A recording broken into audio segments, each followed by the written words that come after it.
उदयपुर में पार्टी की खस्ता हालत को सुधारने के लिए चिंतन शिविर करने वाली कांग्रेस उत्तर प्रदेश के संसदीय इतिहास में 6 जुलाई को अपने सबसे खराब दौर में प्रवेश करने वाली है। 113 साल में पहली बार ऐसा होगा जब विधान परिषद में कांग्रेस का एक भी प्रतिनिधि नहीं होगा। इसके एकमात्र जो सदस्य अभी दीपक सिंह हैं, उनका कार्यकाल उस दिन खत्म हो रहा है। इस तरह कांग्रेस के प्रमुख नेता रहे मोतीलाल नेहरू से शुरू हुआ यह सिलसिला उनकी 5वीं पीढ़ी के आते आते खत्म हो रहा है। उत्तर प्रदेश में विधान परिषद की स्थापना 5 जनवरी 1887 को हुई थी। तब इसके 9 सदस्य हुआ करते थे। 1909 में बनाए गए प्रावधानों के तहत सदस्य संख्या बढ़कर 46 कर दी गई।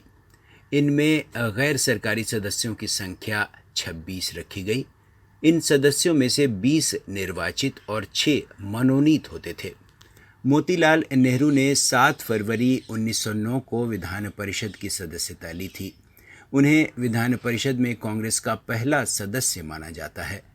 हालांकि 1920 में कांग्रेस की सरकार के साथ असहयोग की नीति के तहत उन्होंने सदस्यता से इस्तीफा दे दिया था। तब यूपी को संयुक्त प्रांत के नाम से जाना जाता था। आज़ादी के बाद 1989 तक विधान परिषद में नेता सदन कांग्रेस का ही रहा। इस अवधि में सिर्फ 1977 और 1979 ही अपवाद रहा है, क्योंकि तब यह पद जनता पार्टी के पास था। विगत 33 वर्षों में कांग्रेस विधानसभा में सिकुड़ती चली गई।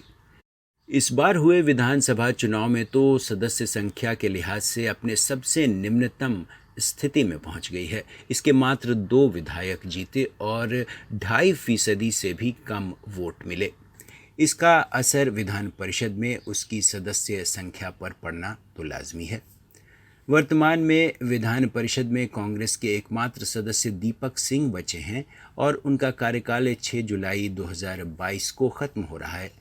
मौजूदा परिस्थितियों को देखते हुए निकट भविष्य में कांग्रेस के उच्च सदन में प्रतिनिधित्व की उम्मीद भी किसी को दूर दूर तक नजर नहीं आ रही है। जाहिर है कांग्रेस इस वक्त अपने सबसे बुरे दौर से गुजर रही है। कोशिश बेशक ये हो रही है कि पार्टी को सुधारा जाए, नेतृत्व दिया जाए और जनता से जुड़कर फिर से पार्टी को पहले की स्थिति में खड़ा किया जाए। बेशक ये एक बड़ी चुनौती है, लेकिन कांग्रेस उदयपुर के बाद शायद नए जोश में आकर कोई नया रास्ता तलाशे, इसकी उम्मीद ही की जा सकती है। लेकिन फ़िलहाल जो हालत है वह बेहद खस्ता, ख़राब और सियासी तौर पर हाशिए पर पहुंचने वाली है। अमर उजाला में छपी एक खबर के आधार पर बनाई गई 7 रंग न्यूज़ की ये खास रिपोर्ट।